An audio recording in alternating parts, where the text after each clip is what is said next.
And it's going to go right on after this, right?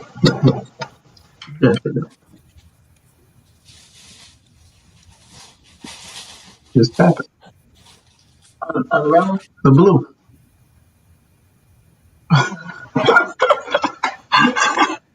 Hey, good evening, everybody. What's up? Good evening. What's happening? They go Amir down there, look like he in the park somewhere. Hey. Sandra, I don't know why you done went dark on us. I know. Hey, Jamal, you trying to get what football team you trying to join? For the new Woodville Tonkin football team. Hey, okay, all right. You mean you gonna play for the West Savannah Whippers? That's the only team you might make in football.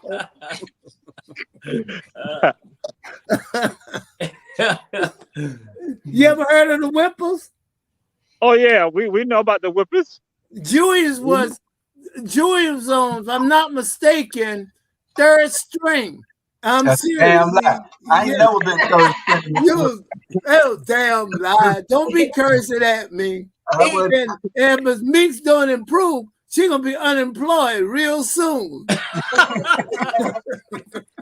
come on. You know what? Leave her alone. Leave her alone.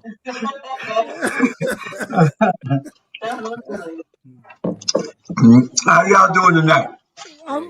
We good. I'm good. Jamal, where you at? Where's Jamal? Hey, in Woodsville. I'm here on the east side. I'm here at Lake Mayor. I'm at Island Lake.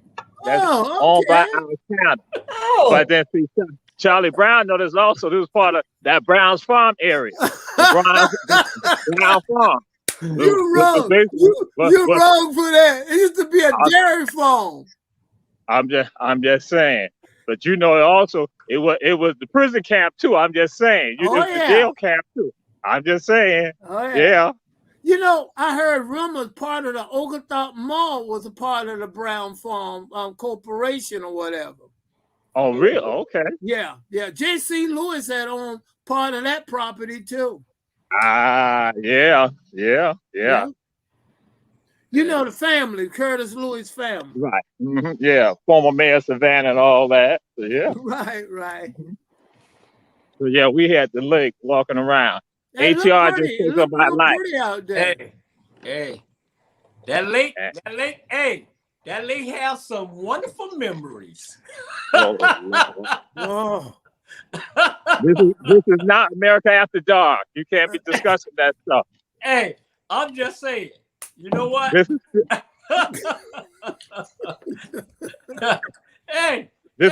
still prime time, PG time. I'll shake it down. The memories, man. It's hurt my head. Well, we got a big show tonight. We got a bunch of stuff to talk about. Charlie, what was that you wanted to add to the discussion? Wasn't there something about No, I was discussing with you before we actually went on, on the podcast to all the wonderful people who listen to us in Texas, Georgia, New York, California, that I'm suffering from laryngitis a little bit. I'm not planning to talk too much tonight. Really? Oh, okay. So you took 3 seconds out of our time just to tell lies. That's all he did. Ma'am, if you have a problem, don't take it out on me, please. I'm not taking anything out on you, sir. You need to go to anger management class or something, ma'am. You're turning on me vicious. You know what? Anyway, we I was trying to get something on my phone here. I can't get it. We got a couple of subjects that we need to talk about. We got a couple of other guests that's coming in. I don't know whether Jimmy J gonna show up tonight, but I know Tia is coming in to announce her event that she's got this week. So she'll be in sometime tonight to announce, just to promote that event that she has. So Jimmy J got a bad personality. He does. You ever watch him? He wear those air muffs or something. I'm a little bit afraid of him. Because he went on America After Dark. That transformed him. He went on America After Dark. It did. Hey, what did y'all do to the former commissioner? What did y'all do? Hey, all he did wasn't like that. Son, hey, let me tell you, all he did was he finally be himself. How you doing? He finally be himself. That's what happened. That's all what happened. Look at Jamal. Jamal running wild now. He got to take my show. So you saying the Q is coming out on him? The Q is coming out of him? Hey, you too, Sonya. When you on my show, you just Lord have mercy.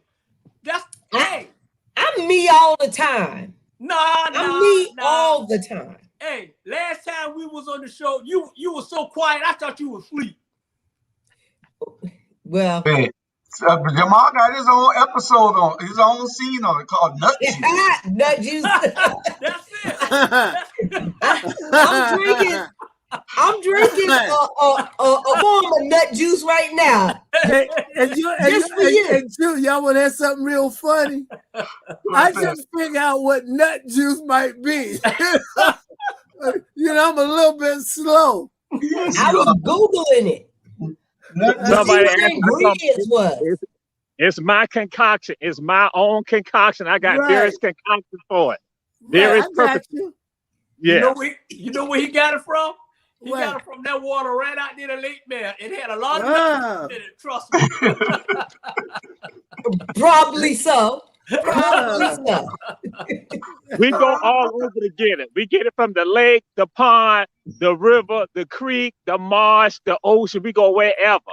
Yeah. All right. See, All right. And if you had told me, I would have been in South Florida last week too. But Bernard didn't want nobody to go because, again, it was all about prejudicial stuff. It's all tied to them Tompion people, but I'm going to leave that alone. That's for another day. You can't say that because I was not there. Hey,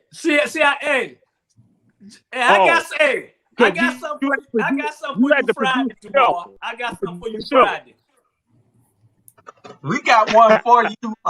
Hey, Bernard, we're going to take him on our boys' trip to Miami.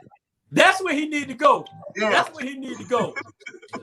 Hey, First of all, are y'all going to take Jamal on the boys' trip? Yeah. Yeah. He's an official member now. Yeah. I'm glad. I personally don't want to go on an all boys trip. I want to go on an all girls trip. Hey, son, once you put on one and let me go, what you gonna do? Show you. I'll show you. Hey, my girls don't want you. You gonna flee? That's the big all I'm gonna say to you. All I'm gonna say to you, son, and McKenzie, you watch that arm, right? They see. You know what?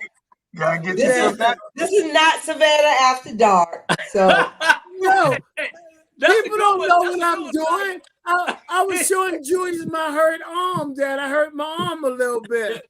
Hey, okay. Son, that's catching. That's catching right there. Savannah After Dark, you might get that one. Because it's all night long. It's all night long. Whatever. Yeah. Savannah After Dark all night long. All until you fall asleep. Hey, y'all, we gonna start the show, but after 5 minutes, what?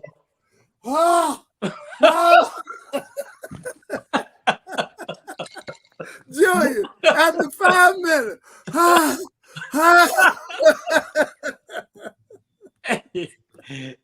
All right, Julius, you can start the show anytime you want. Start the show, Julius, please. Go ahead, Julius. Start the show. Because you would have mooted me by now. You would have mooted me. I'm going to moot you. Anyway, we got a couple of guests coming. I believe R.G. Bryant, he going to pop on. I believe Jimmy Jam might come. And then we got Tia Brightwell. She's going to be promoting her event that she has coming up. I believe it's this weekend. So she'll be doing that. Our first subject tonight is serial killers in Savannah, Georgia. Serial killers in Savannah, Georgia. I'm surprised when you do. I noticed the agenda that was on there, and I didn't even realize it. I'm not saying I was under a rock or anything like that, but they have murder here and murder there. But I just didn't equate it to one person, doing a bunch of the killings. So. Yeah, it was 3 guys that they arrested for the triple slaying for 6 years ago, and one of those people killed was my nephew over on North 36th Street 6 years ago, and they never caught those. I'm sorry they had that. I wonder you got any relatives left in Savannah? The way your relatives died and get picked off. Not being mean, I'm just saying. Hey, Mr. Charlie, you being mean. You're being mean. I'm just saying because he go to a funeral once a week, and now he's saying several of his relatives. People get killed every day. People. COVID is serious. COVID is real serious. So you go to a funeral every week. People get old. I'm at that age now where the people that I used to look up to, they in that 70s, 90s. You are old. You are old. I just look good. I look good for my age. That's all. I didn't want y'all to get the impression I was making insensitive. I was making a little humor out of it. But at the same time, because every week he called me, he talked to me, he said, Charlie, Friday I'm going to a funeral. Saturday I'm going to a funeral. And now he's telling about this serial killer. He's saying several of his relatives got bumped up. No, I didn't say that. Oh, you didn't say that. I got it mixed said, up then. I apologize. It's a little bit more serious than that, Charlie. That's not what you joke about. Hey. You don't joke I about said people. I got it mixed up then. Yeah. But anyway, what's it, Bernard? Go ahead. On a serious note too now, and people don't know about it. It's a serial killer in Atlanta. Don't kill people. Don't kill 4 people. What my question is this: when they caught him, y'all know I always want to know. Do they look like us, or do they? No, these are brothers here. Nah. Yeah, these are brothers here. These 3 guys. They're the ones that killed my nephew. They killed 3 guys and 3 people in the house at the same time on Northeast 36th Street. The reason we're calling them serial killers is because one of the guys is tied to 12 murders. Wow. 12 murders. And right, and that's what we need to be talking about, discussing that, because that is serious. So we have that pathological behavior going on in our community, and people don't go and address it. We say nothing about it, and we be quiet about it. So yeah, we got to now empower the people to address it. We need to talk about it. We need to talk about it because, see, we have adapted and adopted behaviors of the slave masters. Mm-hmm. You know, and we got to figure out, first of all, how do we get back to us? You know, I know that we have been we've been hurt, we've been defamed, we've been all kind of things in this United States of America. But how do we get back to us where we had a sense of pride in self, and we had a sense of community, and we didn't just let any old body into our communities, not even us, come in and hurt us? Yeah. When do we get to that point? You're right. You know what? We've adapted. It's like this here. First of all, to be honest, you know, because I'm in real form tonight. I trust me. First of all, like this here, we got to respect ourselves. You know what I'm saying? You know what that saying with Malcolm X say, we didn't land on planet rock land on ice. Okay, we got to respect ourselves. Okay, we go around. This what pissed me off is this, because I'm ready tonight. This what pisses me off. We go around, right, and we talk about this and we talk about that and we talk about, but we don't talk about it to the right people. And the right people is talking to us. Before we gonna have change, we got to change within ourselves. We got to stop saying that people doing us this way, doing us that way. We're doing the same damn thing to ourselves. Period. Right. You're right. But we'll march. We'll go out there and march in the heat, in the rain, whatever, if somebody else does it. Mm-hmm. But we're not marching when we're doing it to self. And that's what the hell we need to start damn talking about. I think in my opinion, the key is that what we see, uncles, brothers, cousins, if they're wrong, they do. We need to make them accountable. We need to report it, turn it in, and we cannot give them carte blanche on it. We cannot just let them walk away.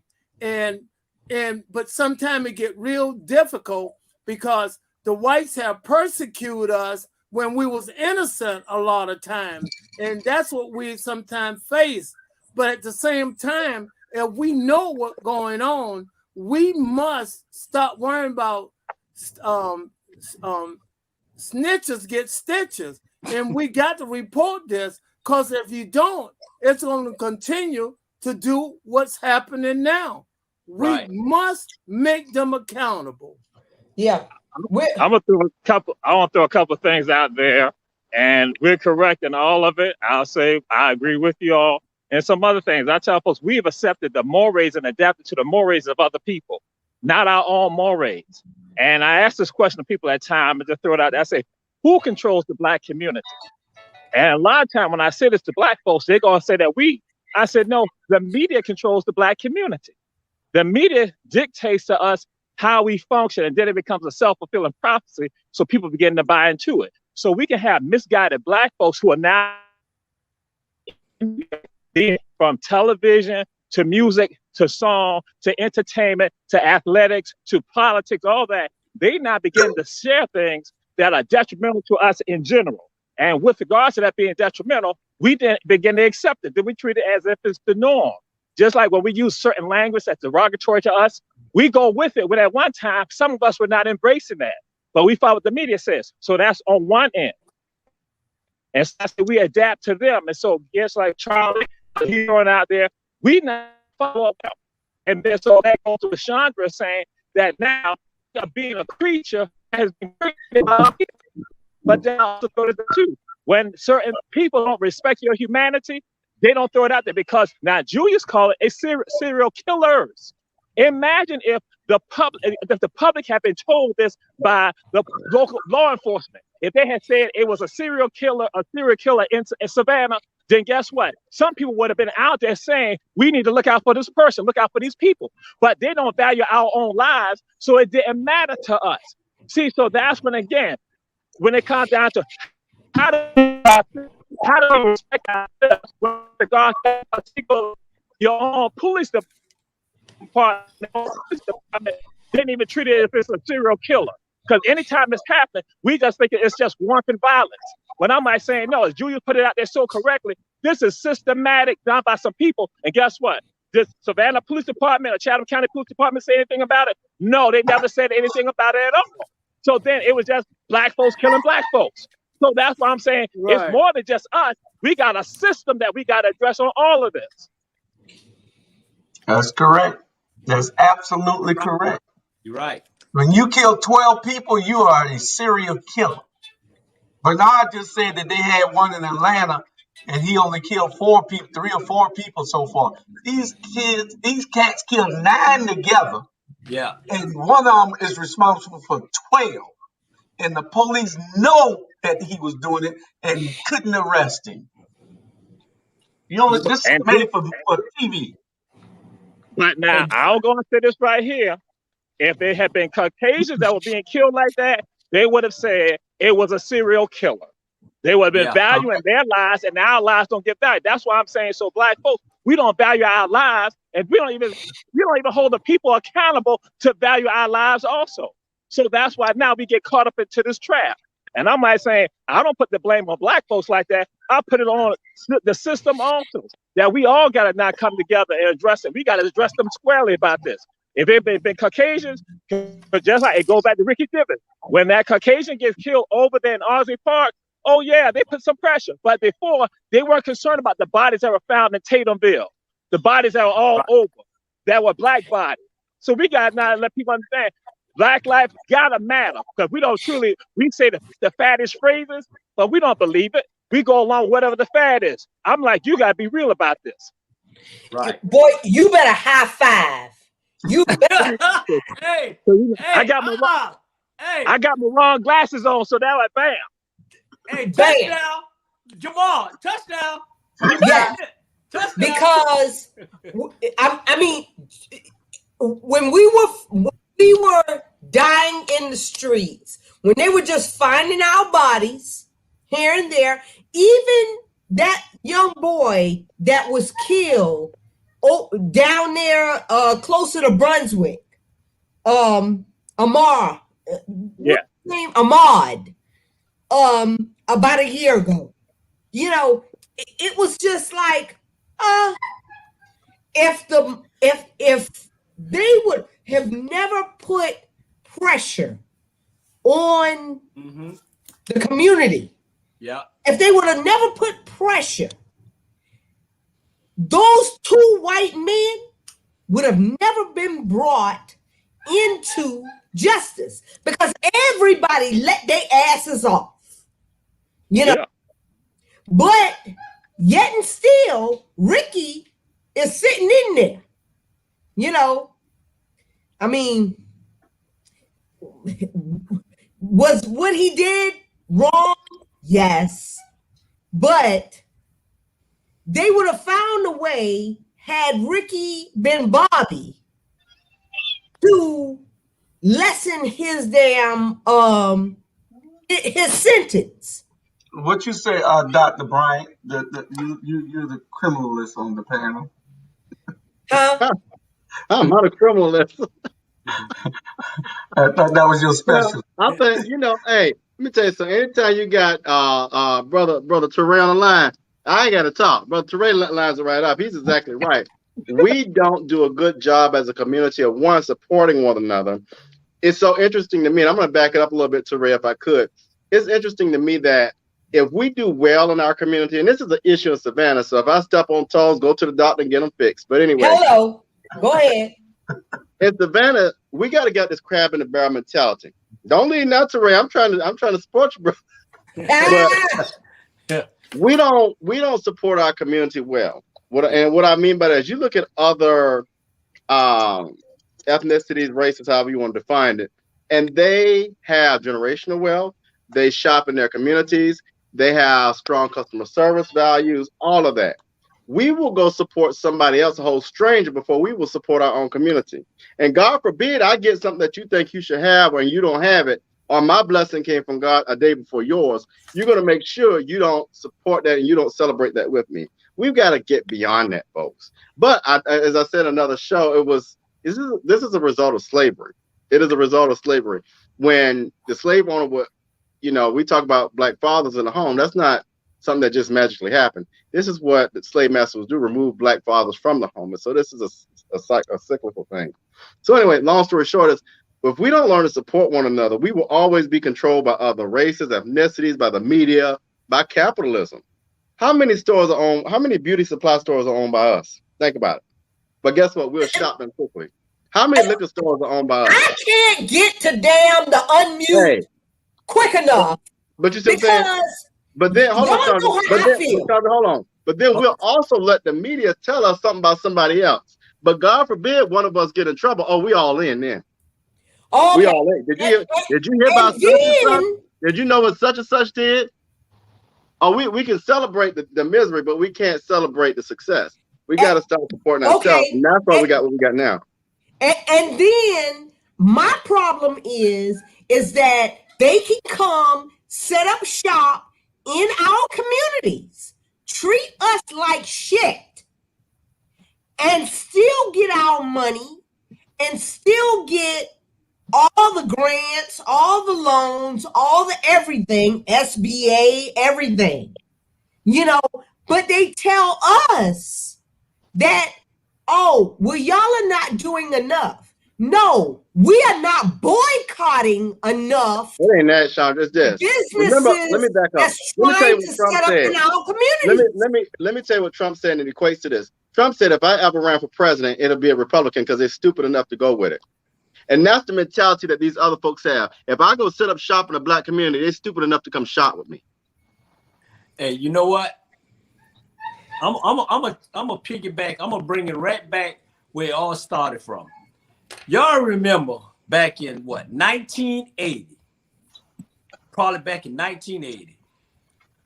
Black people was cutting grass. Black people was painting. Black people was building houses. Black people was doing everything to build this country. And then all of a sudden, probably back in the late 80s, early 90s, what happened? The Mexican came in and eliminate all that. Now you look around, they doing everything that the black folks doing, because somehow I guess the black folks figured, well, hey, we too big for this. Now, if you look at the Mexican got all these jobs at the end of the day. And let me tell you, over here in Houston and Texas as a whole, the Mexicans have a classism of their own. And they treat us over here exactly like the Caucasians. and the Chinese. I promise you that. Yeah, but when we come into their stores and when we're up under them as if they're our supervisors or whatever, they are treating us the same way as the Caucasians because they have learned from the Caucasians that African Americans, they ain't shit. Period. okay. I'm gonna put myself on mute. And let me tell you something. And Daniel Blackman, shout out to you. By the way, Daniel has a show coming. I think it's tomorrow. Y'all tune in about climate. Daniel said it, he put out a post the other day, and I shared it about the spending capacity of Black folks, I think in Georgia. I want y'all to go look at that, how powerful it is. When you understand, and Jimmy J will tell you this, when you understand the economics of it all and how all that works together, you start thinking differently. You know, and that's the part that we just don't want to get. We think it's cute and funny and all that, what you woo that had on the latest Jordans, but your ass can't go out there and vote, and you don't have a damn bit of investment, or you don't have generational wealth. Them Jordans ain't gonna do nothing for your grandkids and your great grandkids, and it certainly ain't gonna do anything for the community. Let's talk about why our neighborhoods keep getting regentrified. Because we let them. If you let me come in, Shaka, if you let me walk in your house and steal all your money and you don't do nothing about it, guess what I'm gonna do? I'm gonna keep doing it. Exactly. That's correct. That's correct. Exactly. And Because you've seen we're telling our people, especially right now, my people have property in Nottingham and Bacon Park. And I keep telling them, do not sell your property. That's right. Do not sell your property. But you know what these mofos have done? They moved to New York. They done moved to Atlanta. Well, oh, we live in Atlanta. We moved to Atlanta. You know, bitch. anyway. This is a family show. Okay. But no, she got hot about that one, boy. Oh, she did. Listen, Hey, So what? You living in Atlanta, but they gonna take your property. They will buy your property for $60,000, and they gonna sell it to somebody for 300 or 200,000 or whatever. However, they gonna flip it. They gonna flip your property. Yeah. So But one of the things, not going to make. one of the things that we have to Property, also, Black people. Sandra, somebody else got to talk. Now. Y'all can't just take the whole show. Go ahead, George. Go ahead, George. All right. You know, and what we have to look at is that you can look at the areas that they want to gentrify. All you have to do is look at how they let it go down, how they let it ruin. You can look at Yamacraw. Man. You can look at Yamacraw, and they never. You go through Yamacraw, and you be saying, "Why this place ain't cleaned up?" We're the housing authority workers. They let it go into that condition for a reason, so that they can let it fail, so they can tear it down and sell it to the rich contractors. That's what they do. I told people out here that these people will eat for land that they want in the Black communities out here. They will let the ditches clog up. That's what they have let happen. They let the ditches clog up for a reason. You clog the ditches up, that means that the water has nowhere to go but in your house. And when the water go in your house, what you got to do then? Condemn the house. Then you move out. Then what they do? They come in and buy your land. It's a Let me tell y'all plan. that. I didn't realize this until now. I had to pick up my cousin that went through Yamacraw, and I looked at it. 50% of the apartments over there are not occupied. Let's just start there. But then I went right by the Catholic cemetery. If y'all go over on Wheaton Street, where they built this beautiful new high school by Blackshear. Behind that, if you go down a little further, they're building this apartment complex. I think it's for elderly folks.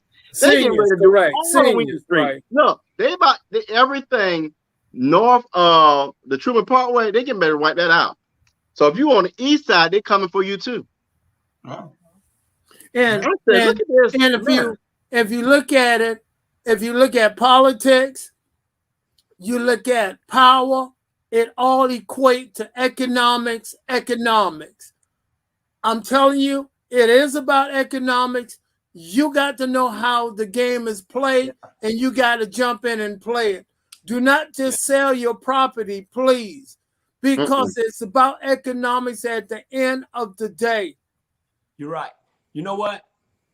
I've been going from Savannah probably maybe close to 30-something years. So I wanted to know, get some update about Savannah. So I called my god brother, and y'all may know him. My god brother, my big brother.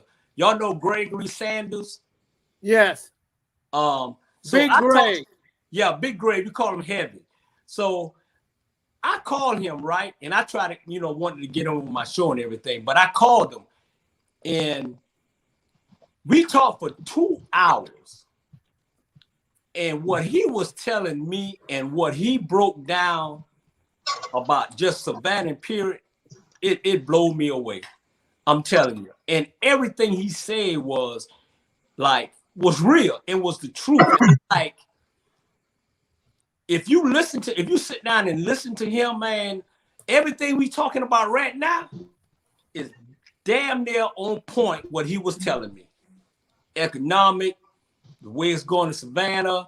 The bottom line is, if you ain't got no damn money, you might as well shut up. Because they're gonna do, but what he was telling me this, until we as black people, get to a point and say enough is enough, then we're gonna always come. You got some of these people who's running for office and this and that. They talk a good game, but at the end of the day, what you gonna do? And I said this on Facebook the other day. We got to start, before we vote, we got to start, whoever we gonna vote for, why don't you ask them this? What the hell are you gonna do for me? Before you vote for them, what you gonna do for me?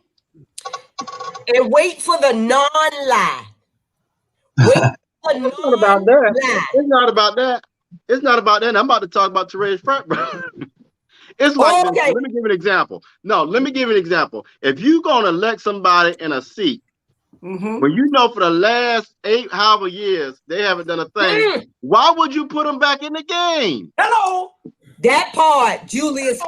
If LeBron James ain't scoring tonight, the Lakers gonna bench him.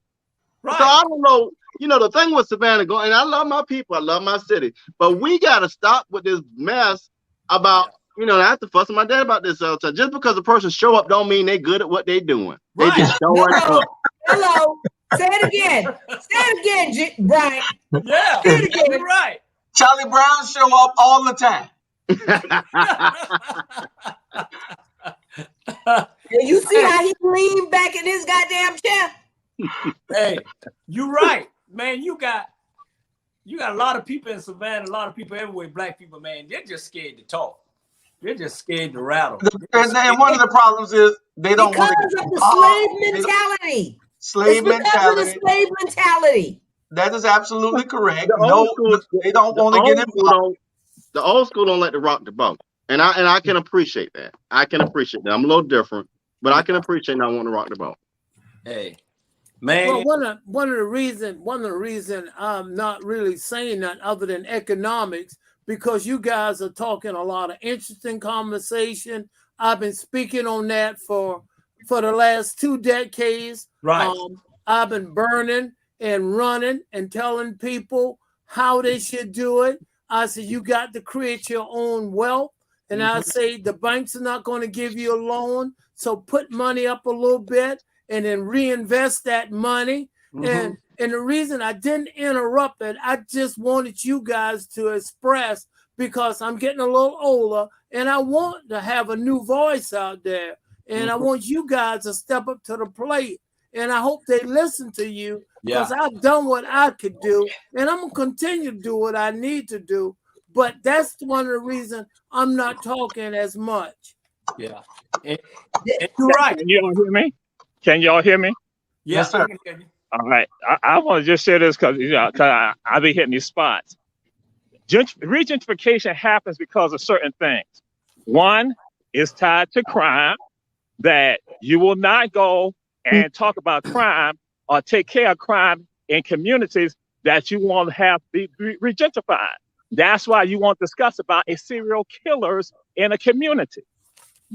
That's why you will write tickets to people in those communities when it comes to something as simple as street sweeping.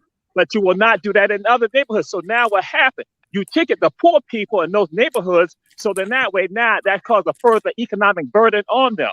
So you're now attacking them in ways that, again, tied to crime, tied to with regards to, even I say with regards to sanitation, as Julius was saying, with regards to making sure that the water and all the flooding, you make the communities uninhabitable for people. And one of the ways you can do that is by crime. So people want to move out the community. People want to get away, or people want to have no connection. Then education. What you do, you don't do anything to support the schools that are in those communities, or you don't support the children who live in those communities. So then that way, they are always beholden to the people who are the oppressors. And that regentification is tied to oppression. It's not, I know y'all say slave mentality. It's an oppressor mentality. They take on that mindset of the oppression. Then economically, you make sure that there are no resources there economically in those communities, and you undervalue their homes. The Brookings Institute did a study on that was tied to Savannah, Charleston, Hilton Head, Jacksonville, that showed that our properties were undervalued compared to Caucasian communities right here in Savannah, Bluffton, Hilton Head. So that's, again, we know, but systematically, when you not have political leadership that's impotent, that's a part of the role. One of the best case studies when you want to look at regentification is a place called Detroit. Detroit was bad intentionally. So then that way they can not go in and buy a house for $26,000, not sell it for $1 million. The same template, the same game plan is used across the entire country. But what I tell folks, we never talk to one another. See, developers and destructionists, they talk to one another and they use the same scheme. Then also something else, transportation. That when you move your central hub for the transportation for people in the public transit to a place that, again, you don't want poor people to be seen by tourists, that's not just Savannah that happened in, that's across the entire country.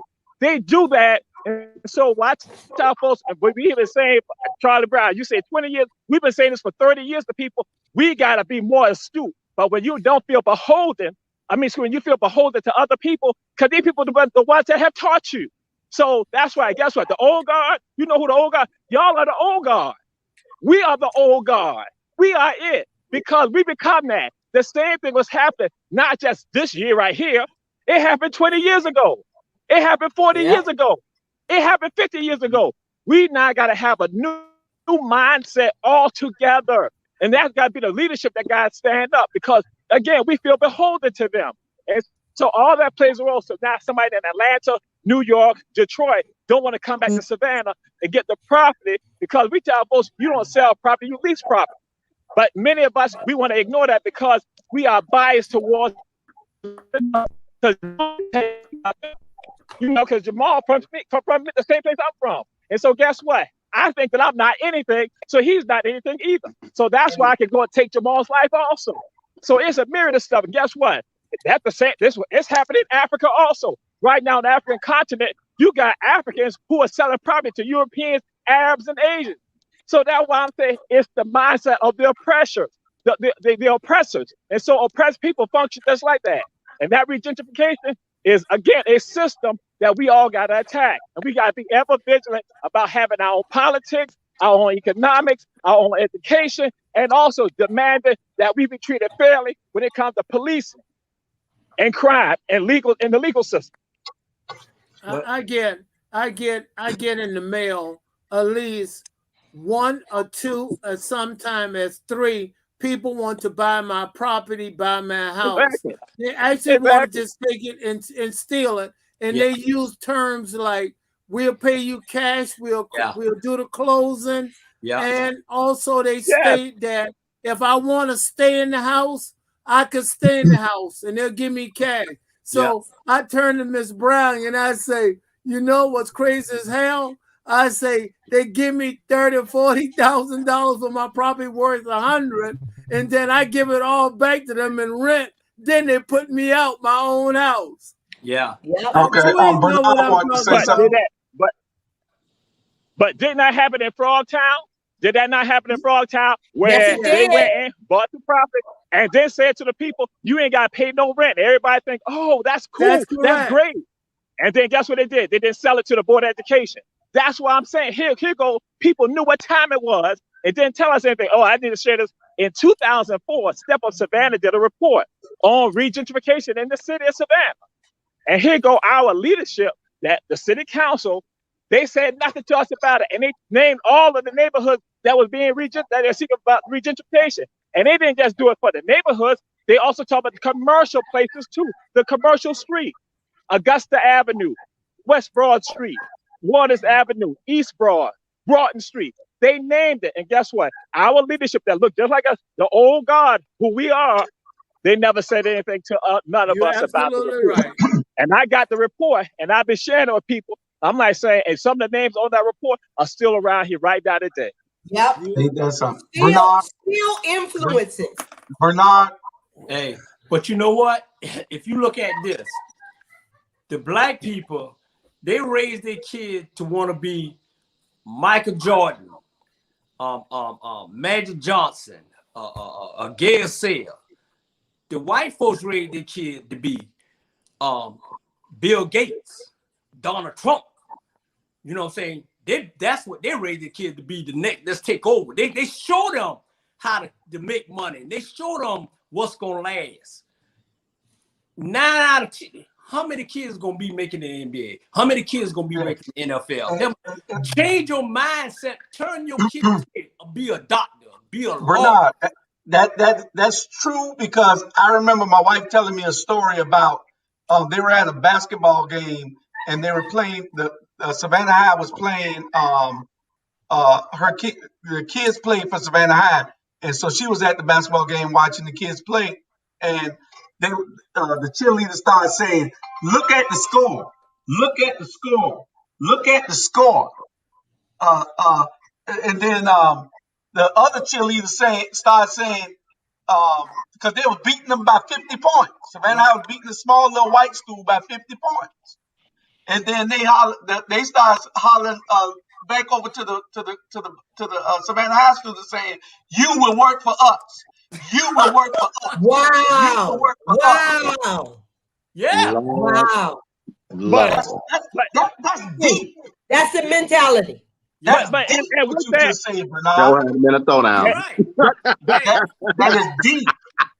But they set the system up for them to do that. So it's not that our parents are not wanting us to go to school. Our parents want us to go to school, and they try to do it. But guess what? We get stopped. When you expelling people in the first grade, what you think you're doing?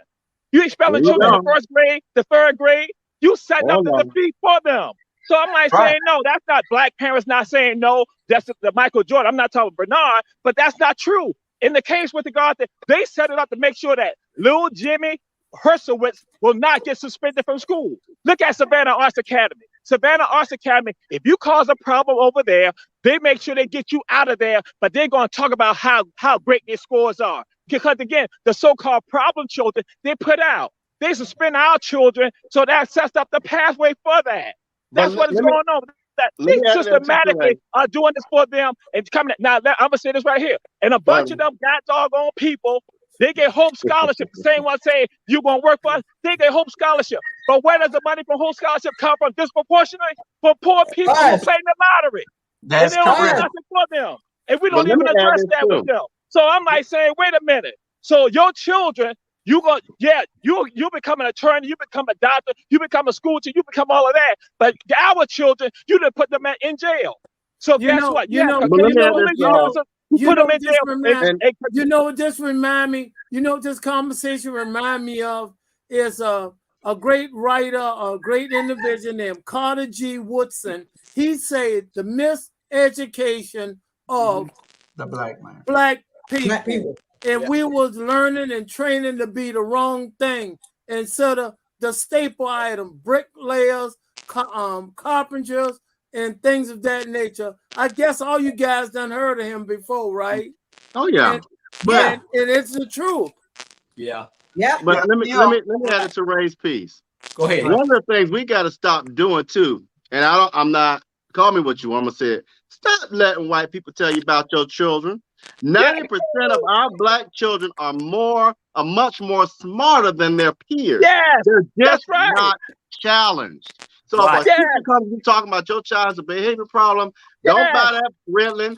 Don't put them in a special ed class. Give them the next level of education because they're probably working and thinking at a grade higher than their peers. Yes, I can't stand when parents do that. Your child don't have a problem. They don't have a behavior issue. They're smarter than the average child in that room. But the way to get us pushback is to say, oh, they got a problem. And that goes to what Teray says. Now you got a funnel to put them as a problem child. You want proof of that? Look at Keith Preacher Brown right here from Savannah, Georgia. Keith Preacher Brown will tell you his story every time. He was put in a special ed class, but now is running a multi-million-dollar speaking engagement company. Our kids don't have behavior issues. We just don't put them in places where they're challenged. And then when they are smarter than the average child in the room, they get scared. So hey. Let me tell you, you are absolutely correct, Brian, because that's what they did to Christopher, my son, and he is right now. He's taking he's in football, but I told him, I said, I want you to I want you to focus on football, and that's fine, but I want you to focus on the next level. And my daddy was an underwater welder, and he was making $35 an hour back in the day, back in the 1970s, you know. And underwater welders now make $210 an hour. Wow. And he has that in his genes, okay? So I said, take something that's going to lead you to wealth, and you don't even have to take up as much college as I did. You know, you just have to use what has already been put on the inside of you. Because I sew, and Julius can tell you, I can make anything. I make cups. I make all kind of stuff. I cook. Why? Because my mother and my grandmother and my great-grandmother, they were all, my great-grandmother and my grandmother, they were slaves right off of Rosenot Hill. You know where it is, Amar. And they were off the rice plantations. And they sewed and they cooked. And nobody ever taught me a thing about sewing or cooking or making things, but I do that today. And I make money doing that, and I make money using my head.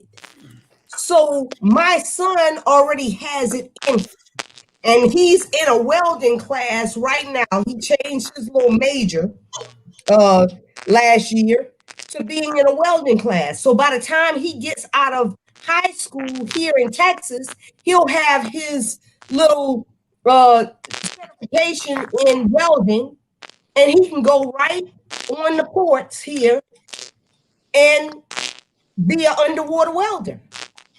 $210 an hour, making way more than my ass make. There it is. I just set up my retirement. I'm gonna throw something else out there too also. Now, and we can go and talk about economics. We talk about economics. You can still have all the money, but you still ain't got the education to understand it and do you no good. Because I'm like saying, guess what? There's an entity that's in Savannah, Georgia, in Chatham County, Georgia, that could have stemmed some of this regentification also if they had vision and understanding, but the leadership ain't want to do it. It's called the ILA, the long short. Exactly. Guess what? Yeah. You got millions of dollars coming in these families right here. But guess what? Their mindset has not been, and people can get mad about, their mindset was not about even acquiring property. And so guess what? I have people who are going to say they have back some 10, 15 years ago, they went and taught the ILA leadership and said to them, like, we ain't telling y'all what to do, but tell the folks to go acquire some property. And guess what? It was rejected. And I'm like saying, this is the very thing that I've been talking about from South Carolina down to Florida, saying this mentality right here. So guess what? They got the money, but they ain't got the mind. So that's why Leadership got to have vision. And that's why I said this leadership issue is not just political. It is all areas of leadership that we have, from our churches, social organizations, economic organizations, our unions.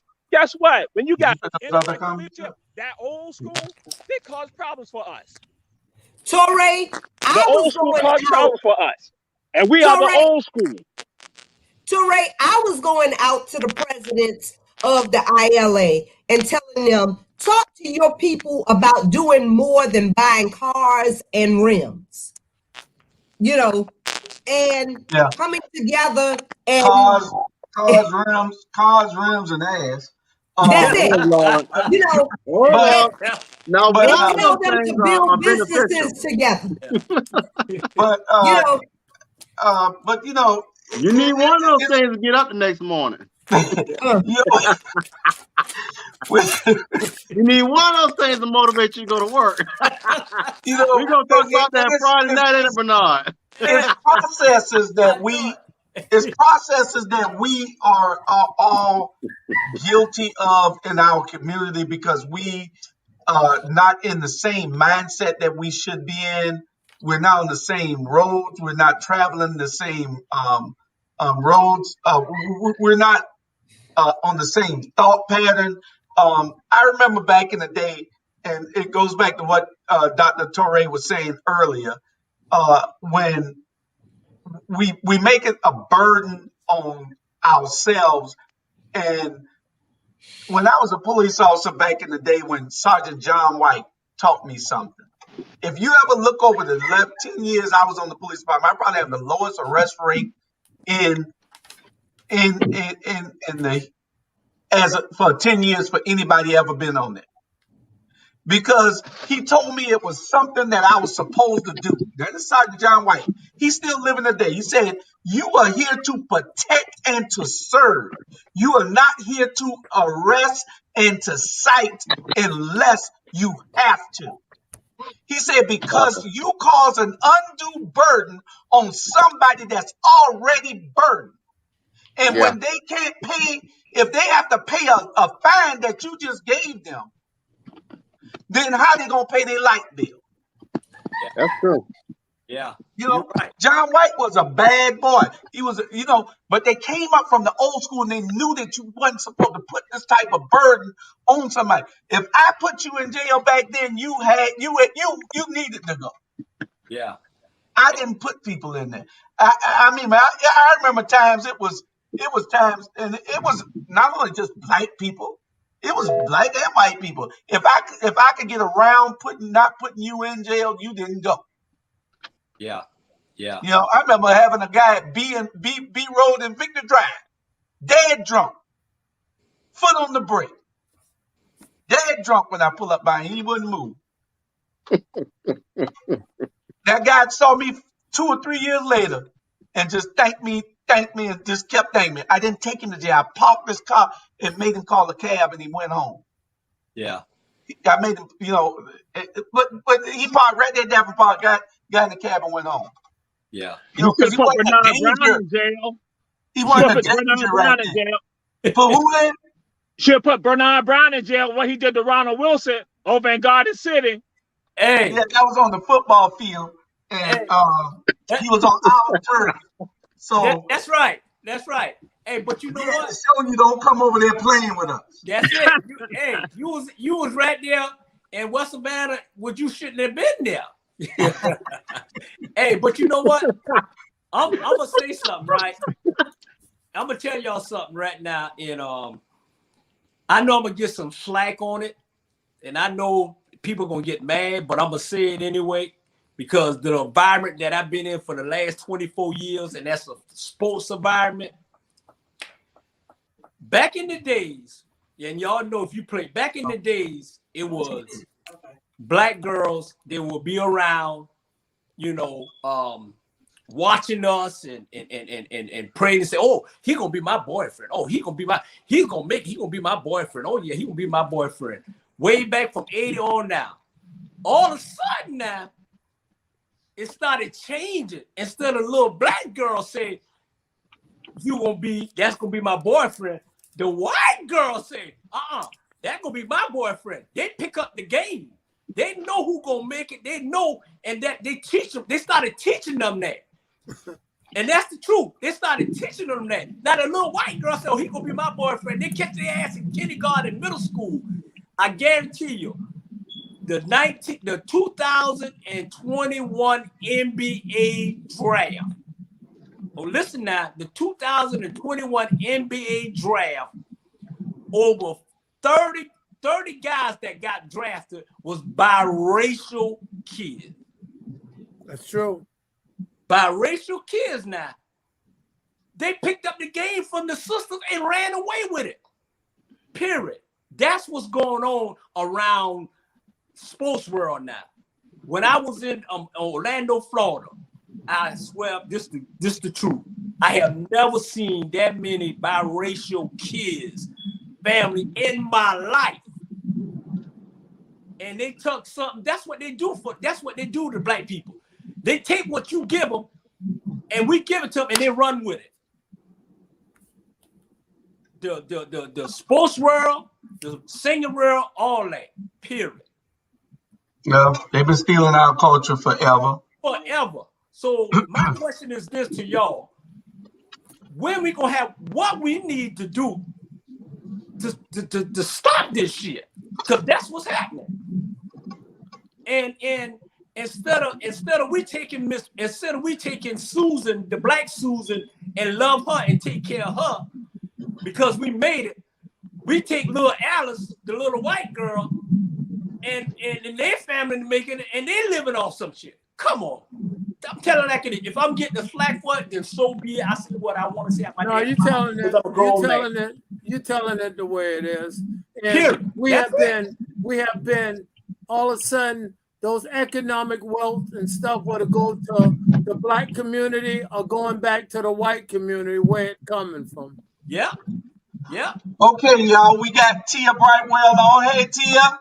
Hey, y'all. How y'all doing? All right. All right. I hope y'all are doing okay. Pull your screen down some so we can see your face. Oh, I'm sorry. It's been a long day, y'all. It's been a long day. Listen. All right, you good. That's good? Good. You sure? No, it went back, but that's good. That's good, right? That's good. Tell us about your event. We wanted to bring you on because you are so awesome out there doing all the things in the communities, mentoring our kids, giving events, signing up people to register to vote. You do it all. And so we want to make sure that anytime you got something that you come on here and share it so we can promote it. And what do you have coming up? So I do have a fashion show coming up. I'm a little bit serious faced tonight because, I do a lot.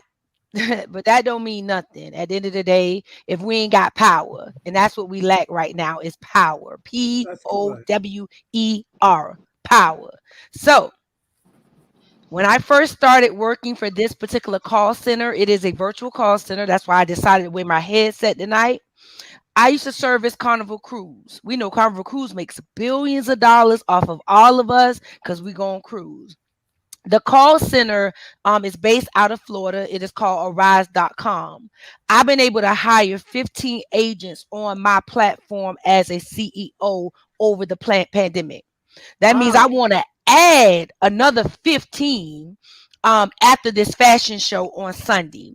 And what I love about the people that I'm surrounded around, we real. So when I reached out to some of my small business owners, when I said I have a business license, I'm struggling, I can't get no capital, I ain't got no power, the mayor done blocked me, my district alderman done blocked me, and I need y'all help. I'm just gonna call it like it is today. Right? Robert. Right. And so I said, I need y'all. So they was like, Tia, we're going to put on a fashion show. I was like, cool, I'm with it. So Miss Barbara Harris, CNB Entertainment in Pooler, Georgia, opened up her doors. So Sunday, doors open at 6:45. Over the pandemic, I've been able to launch 2 lines of tennis shoes. Stop playing. We building power. How we gonna run for office and we ain't got no power and we still trying to get the same people to vote? We trying to get the same people to be saved from church. Come on now, y'all know I'm preaching right now. No, you're right. I feel good tonight. You're right. Yeah. So we still trying to get these same people and we need a whole new group and fresh face of people. So with my new, people like, you got a man, girl, I ain't got no man. I just love Jesus and myself. And within that, we produce a fashion show. Fashion is life. It is life. Julius Hall, you can't run for mayor if you look dingy and dirty, because we ain't gonna vote for you. Let's tell the truth. Yeah. All right, because we trying to help dingy and dirty people get power. And can I cut you off? Yeah, don't you wear can. them dirty. Don't wear them dirty tennis shoes you had on last week no more either. Oh, Thank you. Go Lord. ahead. Oh Lord. Go ahead, Tina. Yeah. My No, God. it's Tia. See, now tonight, Mr. Brown, Oh, you're gonna get my name right because it's Tia. I say Rita. You Tia. call I me got Tina. You call me Tina, but it's Hey, okay. It's hey, okay. Tia, you think Get that it bad right. when you said that we need to get power, POWER? He was saying after a while he gonna You say, said yeah, she power. was right. We need to do get power, POWELL. That would he'll be. Where's Jimmy J? Go Jimmy J, ahead, if you watching, Tim. you Go better ahead, get on here. Tim. Go ahead, man. You right, Miss Pat Gunn. She would be so very proud of me standing up. My grandmother was a vocalist, a gospel vocalist here in Savannah, Georgia. So when I take power real serious, I'm serious, y'all. We don't have anything. Our kids don't have anything. Okay, my boys are in 8th grade. This is their last year in middle school. We'll be going to high school. If I don't get power, then the system gonna try to get my boys, and I refuse for that to happen, right? So the fashion show again, I'm gonna stop babbling on, Julius. Sunday night, the doors open at 6:45. The show starts at 7:15. I still have general admission tickets available for $25. I don't have any sponsorships available because today, one of my awesome sponsors, which is Sigma Graphic, said that they would complete my banner with all my sponsors, so I don't have any sponsorships available. I do have, I do, however, have vendor spots available. I have 2 left. They are $50 for you to come in. Again, like I was saying, I will be launching 2 different lines. One is called Lady Z. That is my pink and black collection. That is a pair of tennis shoes that are designed with a live shoe company, right, online. My other shoe company that I launched is TZB. That is the call center. So she launched shoes because we sit down all day. We have headsets. We sit in chairs that I'm in. We make phone calls. So we need comfortable shoes. We need comfortable chairs. Now, where is this going to be located? Where's the location? Sure. So it is 1057 US Highway 80. That is the address. CNB Entertainment.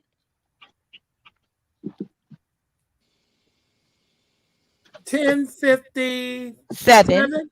Yes, sir. Okay, let me ask you a question. What landmarking is it close to? Could you just give me a general address? Yes, sir. Are you familiar with the Fun Zone in Pooler, Georgia? Yes.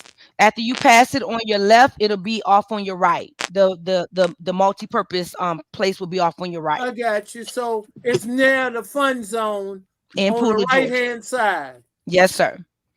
Okay. Miss Gunn, I will call you. That'll help people identify, look what the general area. When you say 1055, 57, 57. Highway 80, they might be a little puzzle, Thank you, Mr. Brown. I appreciate you. That's okay. I appreciate you as well. Yes, sir. Yes, sir. Okay, and me and Mr. Brown will be there if Mr. Brown buy 2 tickets. Yes, sir. And Mr. Julius, you don't have to kill me because I found your shirts for the lupus fundraiser. I found them.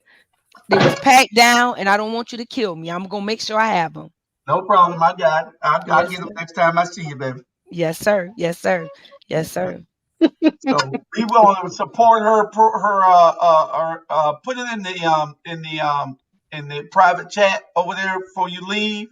Put it in the private chat so we can broadcast it the rest of the week on these shows, and put it on the screen on the ticker and all. And so we're gonna replay this show here for tomorrow. I want all the podcasters who listen to us tonight. Please contact her. Joey's gonna run across the screen or put it up. Again, we're gonna give her an opportunity to do it. I'm going to say this. I'm going to make every effort to get with Julius. If I don't, I will get with whoever I need to get with. That's 1057 Highway 80. Yes, It's sir. right next to the fun zone on the right-hand side. So You across the can't miss street it. from the fun zone on the right-hand side. All right. Mhm. All right. Yes, sir. And give any other information you need real quick. I mean, again, I didn't come to be long with y'all, Julius. You know, No, I that's really okay. It's I important. appreciate the platform, you know, to speak and say what I'm saying, because we do need power. And so to this fashion show, even though we're hosting it, we're putting it on, we could not do it without the people that volunteer their time. So I want to give them some shout outs. I want to give out my sponsors that have already sponsored us. So again, Sunday night, doors open at 6:45. If Black Voters Matters has not taught Tia anything, it is I am an organizer. We're going to start on time and we're going to get out that building on time, right? All right. Yeah, it's a show. It's a show. So we look forward to seeing y'all. Come sit by me in VIP. Don't forget to put it in the chat so our producer can put it up. That's right, producer. Yes, sir. Yes, sir. Yes, sir. Producer over there, Bernard. Oh, right. Okay. Well, I ain't gonna hang with y'all too much longer. I did start before care. Please keep all teachers, administrators, and school and students in your prayer, because coronavirus is real. The Delta variant is real. We are Lysoling down. You know, before care is that 6:30 to 8:30 moment where we take kids in and until they go to the schools. So I'm just saying, pray for us, y'all. Y'all be blessed now. Thank y'all for letting me come Make on. sure you put that in the chat. Yes, sir. I will. I will. Good night. Blessings to y'all. We're gonna move on to our next subject. Before I get there, I wanted to show something that my wife had said when I told you, say the kids were hollering, "You will work for us. You will work for us." She put up the other one. What was it? Yeah, they would say, "Look at the score. Look at the score." They would say, "SAT scores. SAT scores." You know, they mocking you. Yeah. You know what I'm saying? And these were the kids were shouting back at the students. You know, so you know we gotta do better. Julie, you absolutely as a group, right, sir.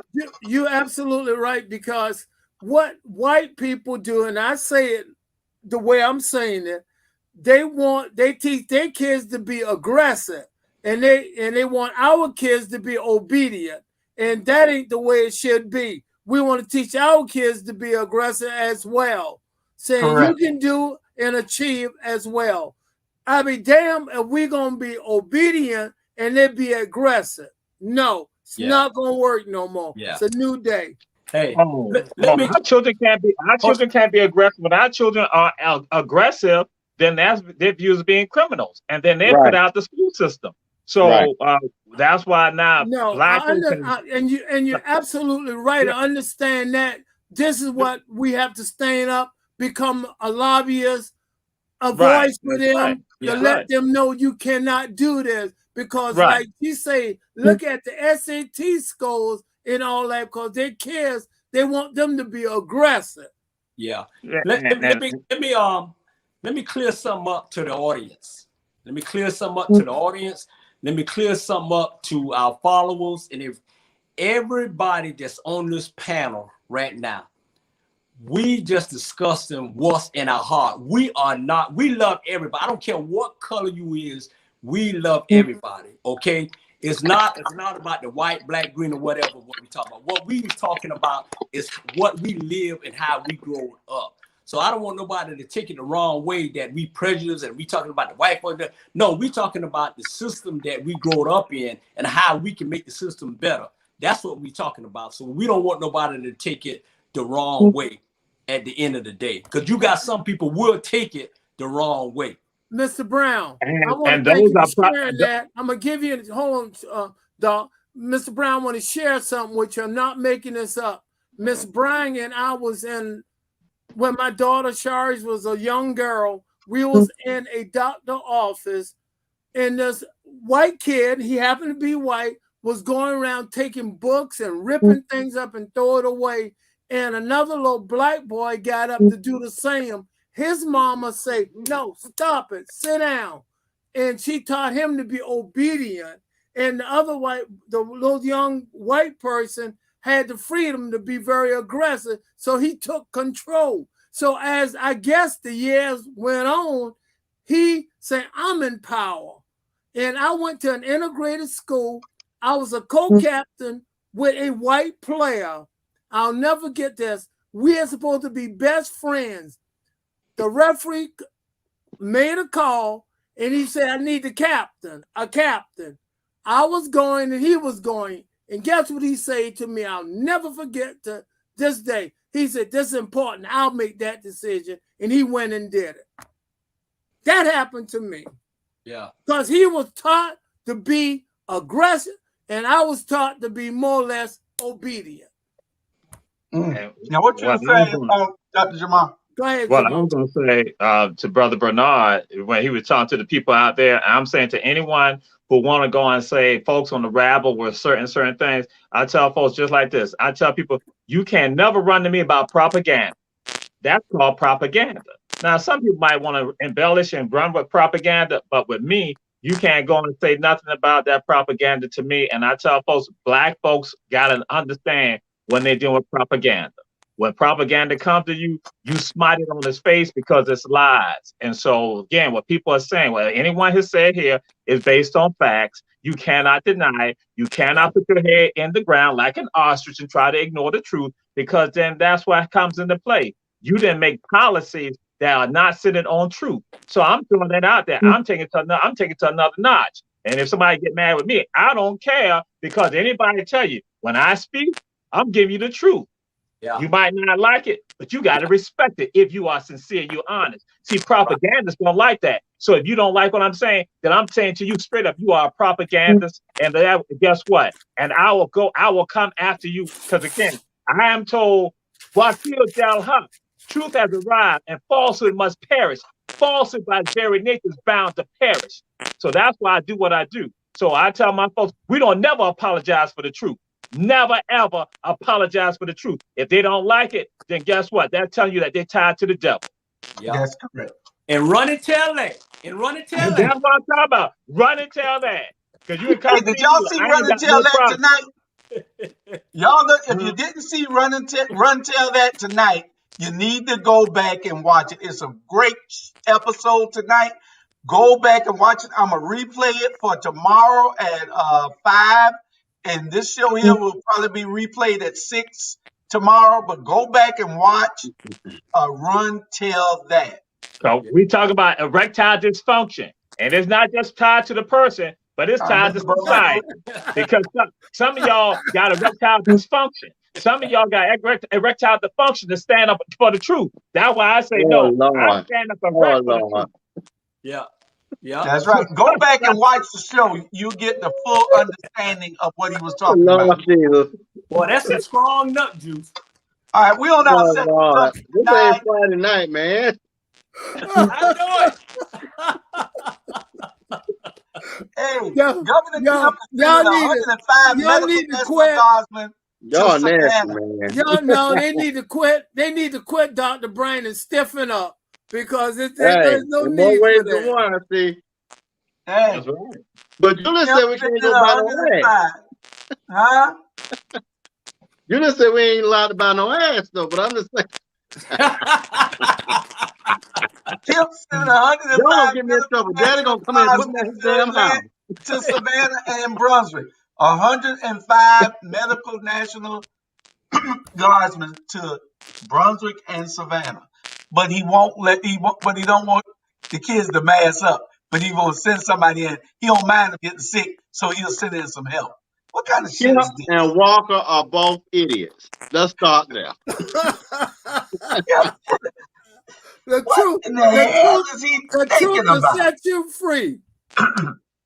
I forgot about that idiot. Herschel Walker, they're going to throw him a football like they used to throw the basketball. They're going to throw him a football and shut him up. Yeah. That damn. You know, they used to call Herschel, right? Walk on my dog. Hey, Jules. Yo. you remember when we had a track meet and we was had a track meet with Wrightville with Herschel Walker. Yeah, he came to Grove. Right, and we had a Grove. He beat Michael Fields, Black Vernon. He beat Vernon by a hair. And it was a good one. And that's the first time I met him or whatever, really. And only thing I seen him when we was running was his black ass feet just boom boom. You thought he was on the scene of the life. Man, that movie Life.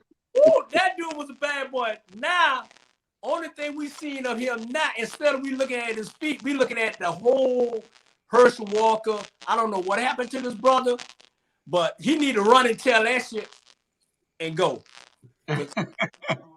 Well, he's always been like that. He's always been like that. Right. Yeah. I'm like, come on, dude. Well, we got the Savannah and the Atlanta mayors defying his orders from Governor Kemp for the mask mandate, for locking things down, and for the schools not being having the way around the mask. So what we can do is take our hats off to those mayors that want to keep us safe, and we're gonna call it like it is when they do right, and we're gonna call it like it is when they do wrong.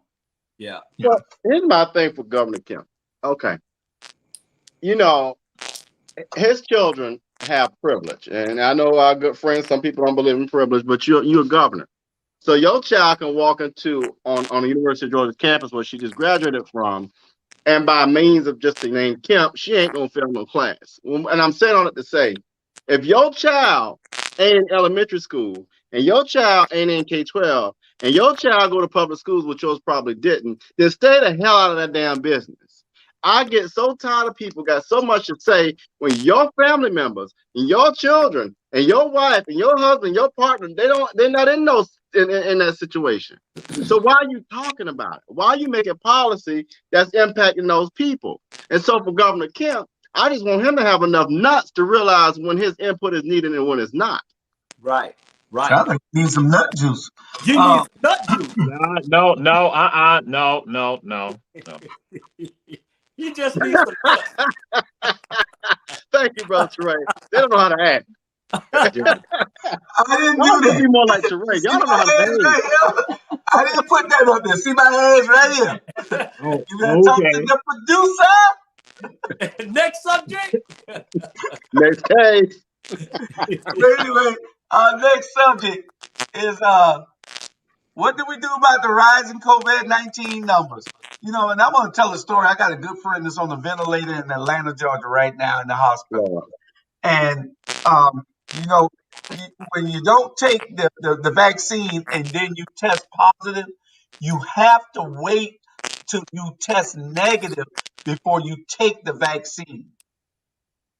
That's a warning to everybody out there. You cannot go and take it right away as soon as you find out that you have tested positive.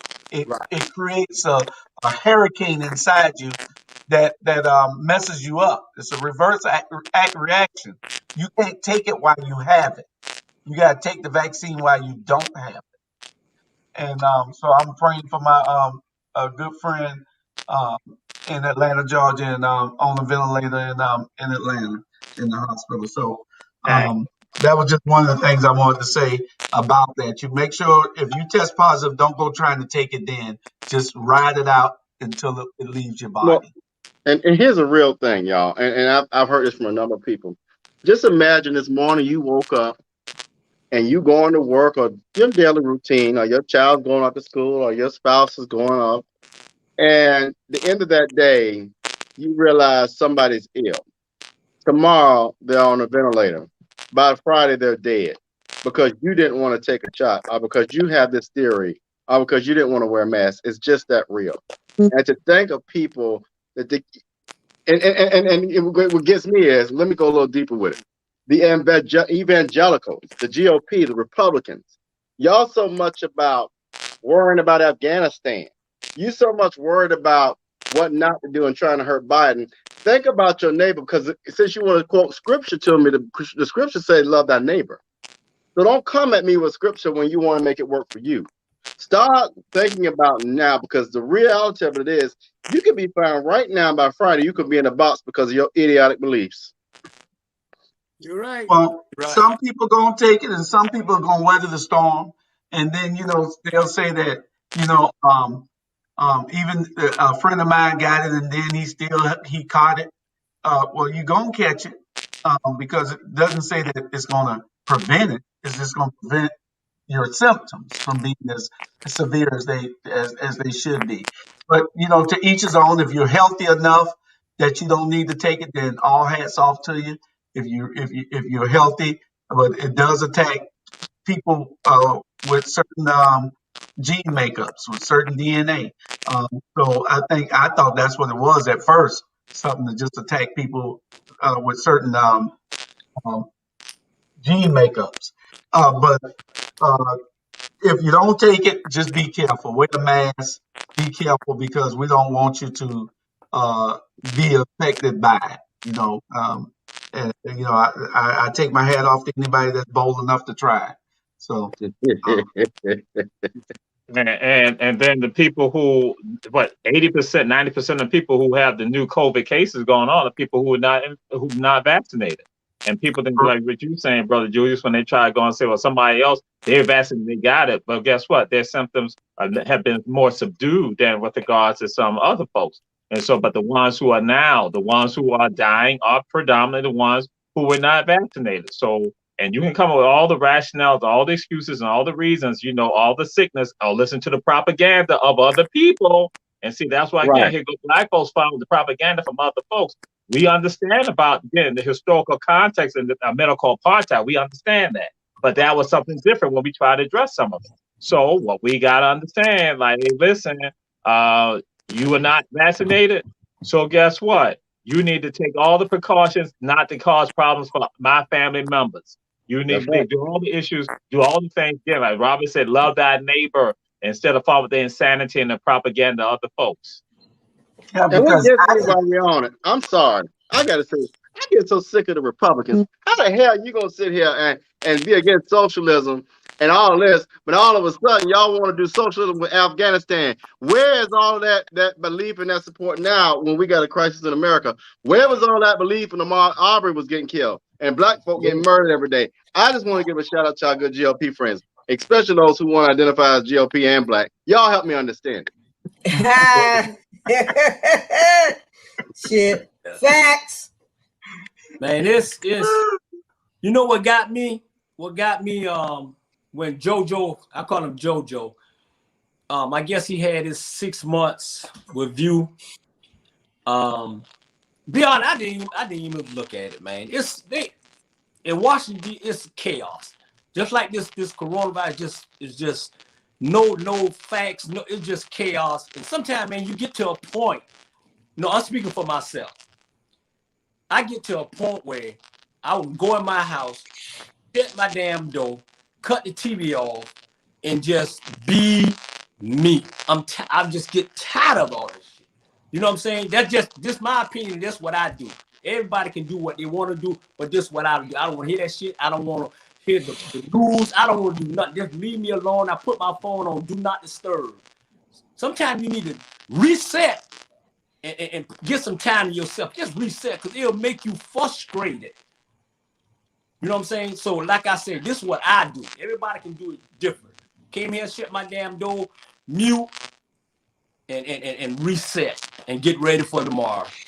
All right. Stay away from the Falcons games. And don't go to the Braves games either. That's how you reset. We got 4,000 students quarantined in Chatham County right now. 4,000 parents are sending their kids to school sick, knowing that they're sick, and they're infecting other kids. So parents, you have to have more. Yeah.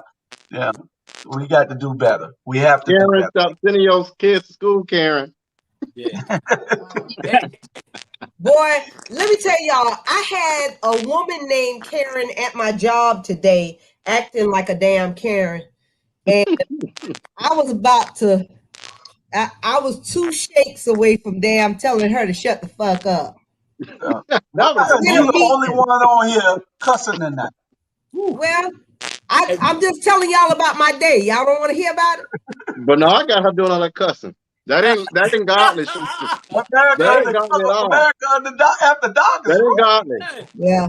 I'm just telling y'all. Sandra, she is a complete asshole. That's what she is. That's what she was being. That's what she was being. And asshole. Yeah, I'm telling you. And I started to I'm like, listen, Karen, I got time today. For real. You gonna say the B word. That's what you gonna say. Yeah. Look here. The Weeping Time Coalition. The Weeping Time. We need to do whatever we can to make sure that we are helping this cause. It is our heritage. They're trying to wipe it away, and this is how they get rid of a people. Before you know it, 100 years from now, they'll be done got rid of all of us. Well, that's y'all black mayor. That's y'all black mayor. No. I ain't gonna blame it on just one person. I think Reverend Small said it right a few weeks ago. Where's the black clergy? Where's the NAACP? Where are y'all? Yeah. It's a damn shame that Reverend Smalls, and I forgot the pastor he mentioned, another pastor. Come on, clergy. Where y'all at? Pastor Gordon. Yeah. Yep. There's 3 pastors in there. I think they had Pastor Sharp there. They had Pastor Farrell there. They had about 4 of them. But you know, it's 1,000 of them here. Where are they at when you only got 4 or 5 coming? It's 1,000 of them there. They have been neglecting their own community forever, and God is not going to look good upon that. This is my thing. Those gates, or whether they go right or whether they go left. Stop showing up when the camera's on. Show up when the camera's off sometimes. Yeah. Yeah. But you let Sandra and Jamar's a good friend call an event, and they all there for nothing. They go to those events whenever their favorite mayor calls an event. They're all there, but they can't come and support something that's for the entire community. Stop faking, pastors. I'm going to say this right here. I'm not going to let you talk about my brother and my friend like that, okay? you can still go and address them, but you ain't got to bring up my brother and my friend. Mr. Producer? Mr. Producer? Hey.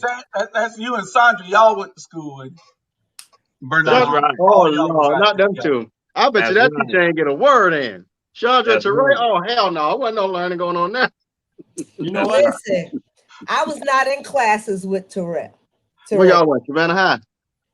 I went to Savannah State. Savannah State. Sir. Oh, Lord. Pope professor.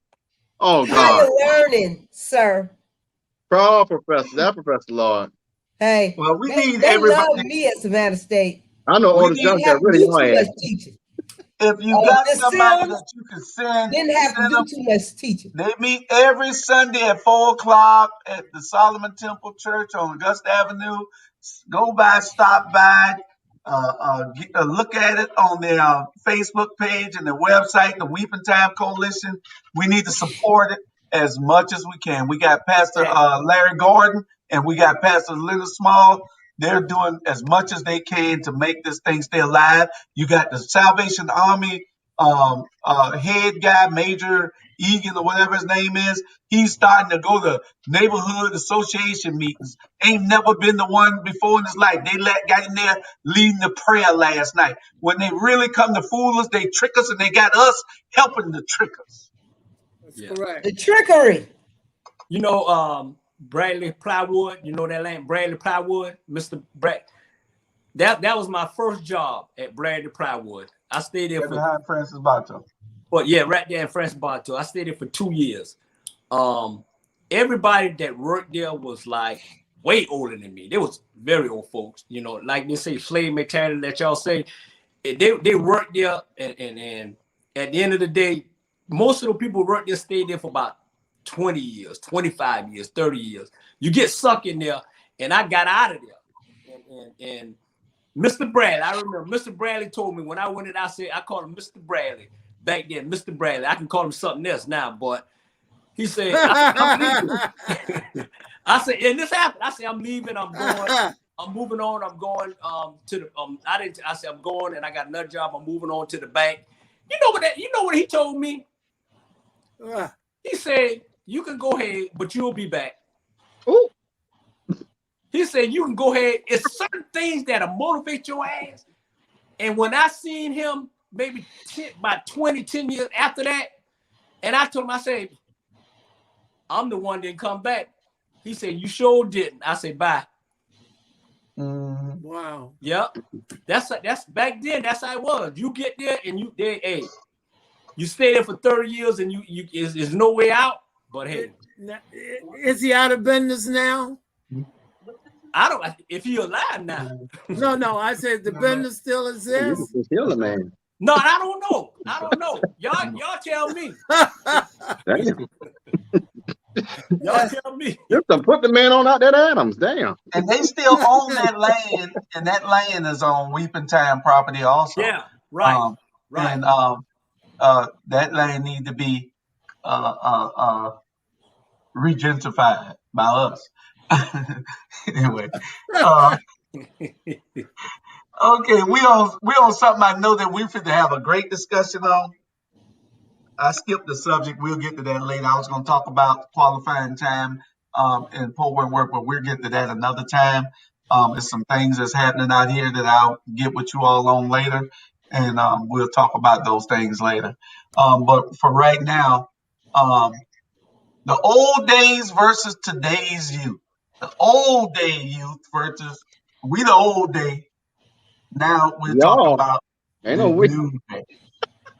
Shit. Okay. Anything Don't after, stop me tonight. I think any child born after 2000, any child born after 2000 is certifiable retarded.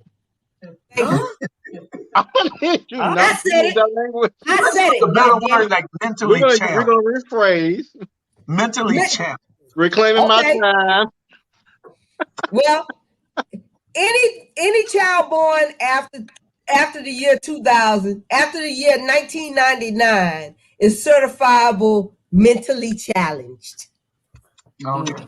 I said it. And she got kids that were born after that. Tell me what justify that, because they'll never turn a TV or they'll never because you got to tell them everything step by step. They can't figure they goddamn way out of a wet paper bag. You are absolutely correct. I got my mentee helping me hook the what was he? He was cutting my grass. And so I told him to put the boots on because the yard had done got too wet because he had to wash the lawnmower off and everything. I told him to put the boots on. He got two hands. He only using the right hand. He would, in several instances that day, several different times we were doing things, he would only use his right hand. He was struggling. He didn't know he had another damn hand.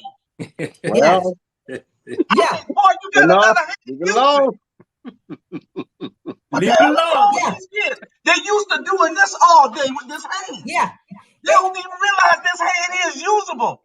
Yeah. If you tell them to take the trash out, you got to tell them tie it off and take it all the way to the trash can and put it in the dumpster. Yeah. We rolling on that. That's why you're thorough with your instructions. All that. What's wrong with that? You got to be thorough with your instructions. Right. Yeah, Listen, really. Brian, Hey, listen. We're rolling a heavy trailer back, Bernard. He got one side, I got one side. We get to the point where it go at, he drop it. That man say he tired. I ain't here for that. Julius, I went to a McDonald's and I ordered some food and my bill came to $10.63. And what I did, I said, here's the $10 and here's 63 cents. And the person looked up in the space for about a whole solid minute. And I'm saying, what seemed to be the problem? I say, the amount of change should be $5. And she handed me $5 back. Y'all expecting too much. I can't add in my Because head. you tried to make her do that. Y'all can't add. Don't Really? front. Y'all can't add in y'all brain either. Don't play like that. She I need a looked up, calculator. I'm Julia, sorry. She I ain't no looked up math in lady. space just like this. She just went, what to do now? So I said, Pen and paper. the change is $5. Boy, I'm telling you, all these kids need to be getting SSI checks right now. Y'all just look. Y'all Hey. just mad they can use technology better than y'all. That's all that's about. Yeah. You're right. They know how to do some of that. They don't, but they don't know how to count. They They don't. They got calculators. If you and they doubt have me, no critical thinking skills. Now if that you is doubt- true. There ain't if no you critical doubt thinking me- whatsoever. if you doubt me, give them if the bill come up to a certain amount, give them a $20 bill and give them the change difference before, once they open that cash register, they're in trouble.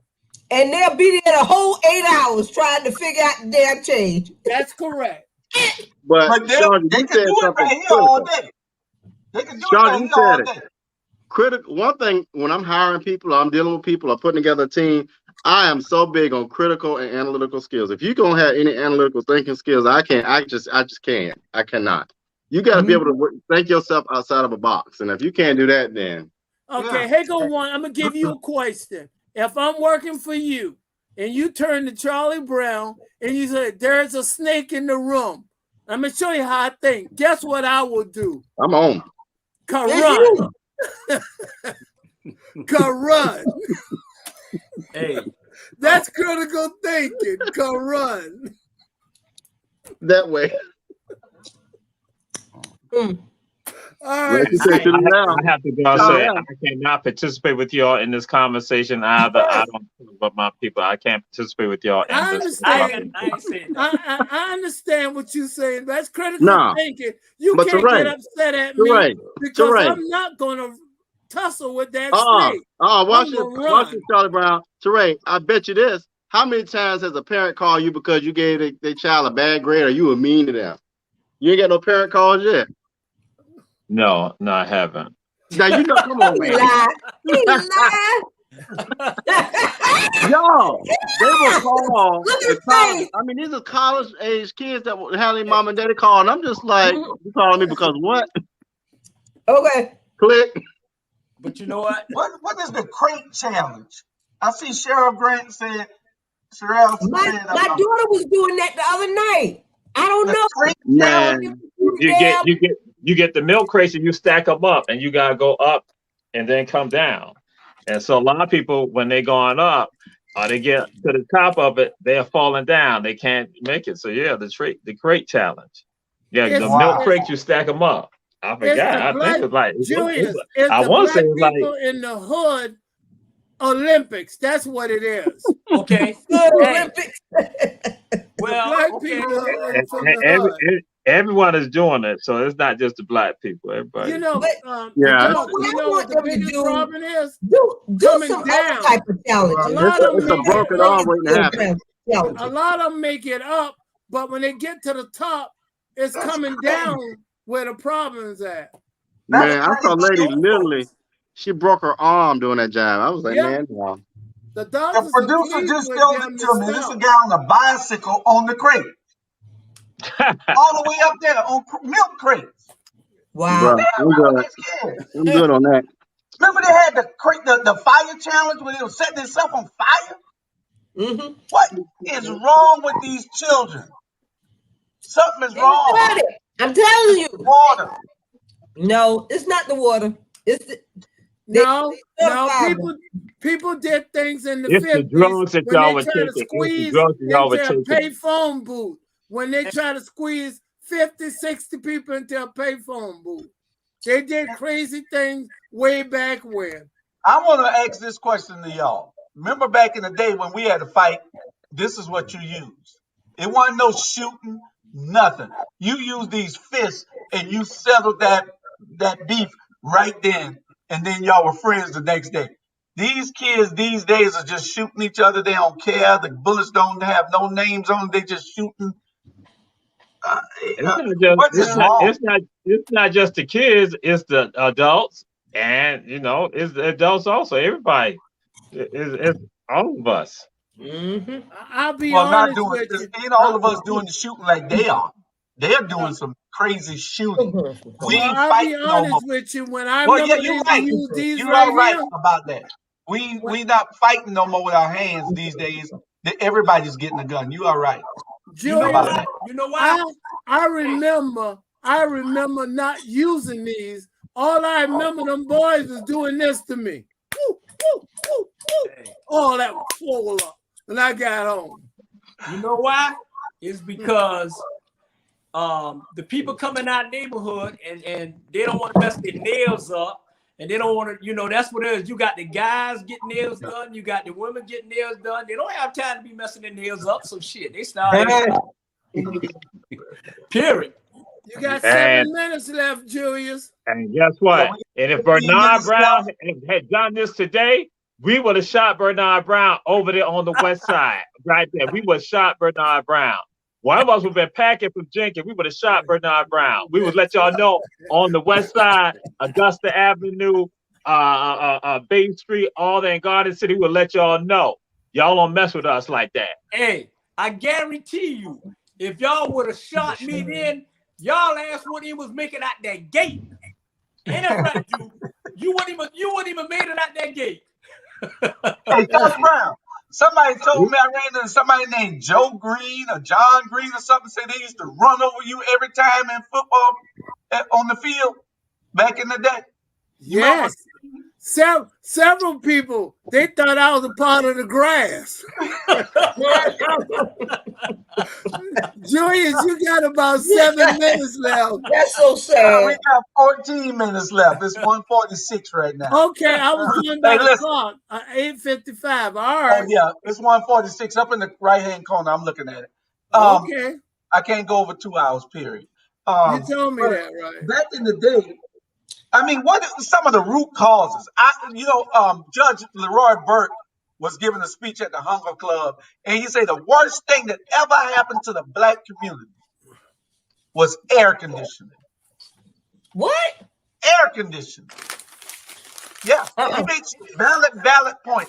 Air conditioning was the worst thing that ever happened because before air conditioning, Miss Sarah, Miss Barbara, and Miss Agnes sat on the front porch and they watched those kids and they made those kids do whatever they needed to do and sent them home. When they got in fights, somebody came out to stop them. But since the invention of the central heat and air, nobody outside no more. Nobody to watch these kids. They running rampant all over this, doing anything they want to. So air conditioning, remember that. No. You didn't say my air conditioning. You didn't say my air conditioning is broke at home, is it? Oh, it's hot. It's hot out like there. somebody just broke some air conditioner just now. Man, I hope it's not broke. It is called integration. Integration was the issue that affected our communities. Integration. Yep. Integration. Because it destroyed, and that's why. So even the education of our children is no longer left with us, is other people. Yes. And that's what the folks are going to say. The people who are teaching your children essentially look at your children being enemies. So can you expect them to tell your children about their greatness? And so guess what? That's not just our children today. That's the people who went with us. We are children of integration. And look at how some of us function with regard to that. Look at how some of us disconnect from our own communities. How some of us don't even have the love for one another. What is Robert eating? Huh? Oh, I was eating them butter peas. Them things good, man. Look here. Side note, my mom, we have an in-home care person for mom, and I tell you, she cooks phenomenally. So I'm telling you, I'm in heaven. But anyway, side note. But you know what, Teray? One of the things we did a show on the Watchdogs this past Saturday on mentoring, and you're exactly right. There's a young lady in Athens, Georgia. I know her when I used to live with her, I know her whole family. A young lady, and she just got tired of the very thing you were talking about, and just started a mentoring program and it's thriving today. And we've got to do more than that. We got to stop waiting on the next person to do it, or just relying on prayer alone. We've got to really start and sharing resources. For example, there's a kid here in Savannah who wants to play D1 football. And so I was very clear with him. I said, if you want to play D1 football, you got to start training you got to train on your off time. You know what I did? I connected him with the coaches I know around this area. When we start getting back to that mentality that we got to start using our resources in our community and supporting one another, that's when we start seeing some change. But when we start working in silos and this mine, or you getting something I don't get, so I'm mad, that kind of stuff is not sustainable. Yeah. Yeah. And that's what occurred, because again, we then turn our children over to other people to teach them, and they're not going to teach them their greatness. Then we stop shopping with ourselves. We start going downtown and out to the malls exclusively. So now we're no longer supporting businesses in our communities that supported us. Then also we begin to move out of the neighborhoods, also thinking that it was better to be around other people. And so we move out the neighborhoods. So then what happened? In these depressed areas now, guess what? You have nothing but poor people there. And then who become the role models for these poor children there?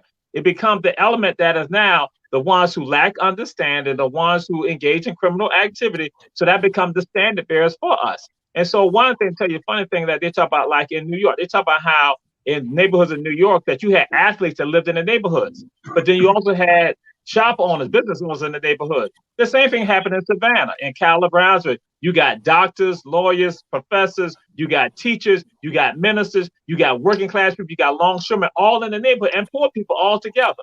So people, those children have role models. So even if it came down to it, if they needed a job, they could go to Mr. Brown, who had a grocery store. They work at Mr. A.B. Fuchs store, Mr. Brown's store.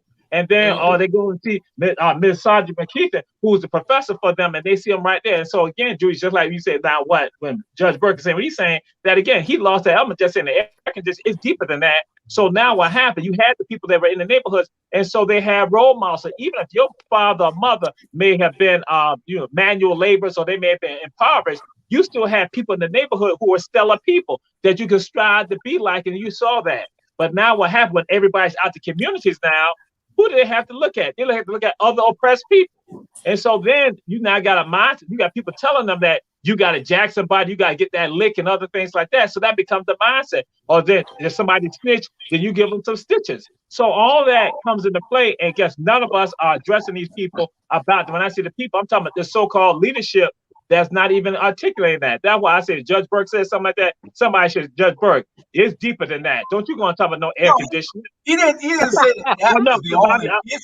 Right. But I'm just I'm saying I got you. But some people are gonna take that mindset, think, oh, it's the air conditioning. I'm like saying no, it is integration. Because guess what? When people in the civil rights movement, when they were not being arrested, who were the people that were not bonding them out of jail? It was like the Sam Williams, who had a business, the vanity shop. You had Dr. Russell Lavender. You had Dr. Lavender, the root doctor. So you had the people who were making money, who were not invested back into the people in the community when they stand up for justice in the community. So tell me today, how many Black business owners are doing something like that? How many Caucasian business owners are doing something like that? Because again, I'm not putting the burden just on Black folks today, because again, we are spending our money more with them. So they have an obligation to us too, but we don't hold them accountable like that. We're going to criticize Black people all the time, but won't criticize those Caucasians who getting our monies also. Kroger's, what are you doing for us, Kroger's? What are you doing for us, Publix? What are you doing for us? AT&T, what are you doing for us? T-Mobile, what you doing for us? We spending our money with y'all, but y'all ain't doing nothing for our community. And that's mostly because we don't ask when we need to demand for money from these people, because we spend a lot of money with them. We got about 4 minutes left, and one of the things I wanted to talk about with the old school and new school, these kids don't give a darn about nothing either. They go out in the street with bonnets on every day. I saw a lady today walking to go pick her kid up, and the closest house or apartments was a half mile away. She done walk all the way down there in her damn pajamas and a bonnet to go pick her kid. What the hell wrong with these people? Bonnet loud mouth. What's a bonnet? What's a bonnet? Well, no, I don't like them in the bonnet. The bonnet is what they put on. They go sleep in or either they shower in, whatever. I don't know. Shower. Sean, you got a bonnet. Don't lie. Sean, a bonnet. She's sitting on it right now. Hey. Do I have a what? I said you got a bonnet. You sit on it right now. Huh. I'm fussing at one of these under 2,000. I mean these 2,000 kids. But you know what? Hey, y'all got on the 2,000 kids. Okay, the next program, let's get the old folks. Let's get the damn old folks. Y'all got on the 2,000. Let's get on the old folks. Yeah, it's a lot of shit. Y'all ain't. It's a lot there. We can talk about. Oh Lord, he about to get real on you. You know what I'm saying? Y'all talking about the 2,000. What about y'all? I don't want to go there because I drink prune juice. I drink prune juice every night. So I don't want to go there. Right. So when you talk about the governor, guess who the governor is? They get the governor. They get the governor. The governor's not young. When we talk about these people in leadership positions, look at who they are. They're the ones playing the role right now and mess up the policies that's destroying all of us. Look at what's happening. Because again, yeah, we got a whole. That's why I'm gonna say I don't necessarily gonna critique them. Because I look at everybody saying we all are at fault, and all of us need to be elevated. All right. Yeah. Because Bernard Brown, if Bernard Brown had did that to us today, we would take him out from HBJ. We would take him out today. If he did that today, I'm just saying. Hey, even if folks are 60 years old, we would take him out today. We'd take him out. We'll take him out. Okay, we got y'all got my address. You got my address. We got 2 minutes, and I think it was R. Kelly about to go to trial. They say. Oh Lord. Yeah, he already in trial. It's already going on. Oh, it is.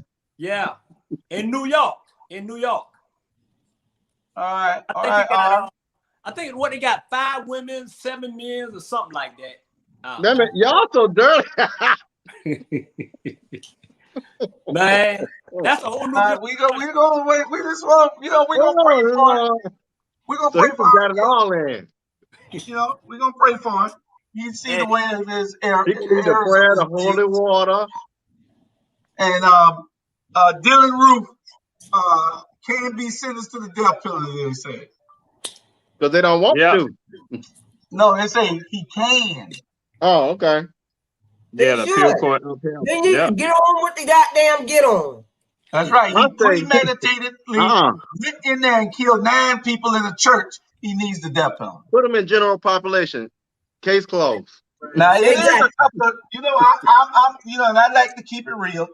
I'm not against abortion. I'm not. Because some people today, and especially the guy that filed that challenge against me, that's why I'm not against abortion, because I feel like he probably should have been. Yeah. But so I'm not against abortion. And somebody told me, why don't you act like you the mayor already? I ain't the damn mayor yet. I act like that when I'm the mayor. I'm coming to make change and to do something different in this city. Don't try to make me act like those little stuck-up people that always been stuck up. I'm coming for change. I'm coming to make this city better. I know they got me challenged out right now, trying to stick it to me and make sure that I don't run. But I got something for them. But here's the thing, Julius, and my thing is, even though you're gonna win, you still are you, and that's what killed me with folks. Like I'll give a great example. People see a pastor having a drink. He's a damn human. Pastors drink. Let's newsflash. Yeah, they drink and they have sex. Come on, we are going because I cannot go over 2 hours. We're at 1:58. I got to end. We'll see y'all on next Wednesday, right here on the back channel, and we'll see you this weekend on all the other shows. But I got to end this right now because I can't go over. If I go over, I can't do a repeat. Let it go. I love you guys.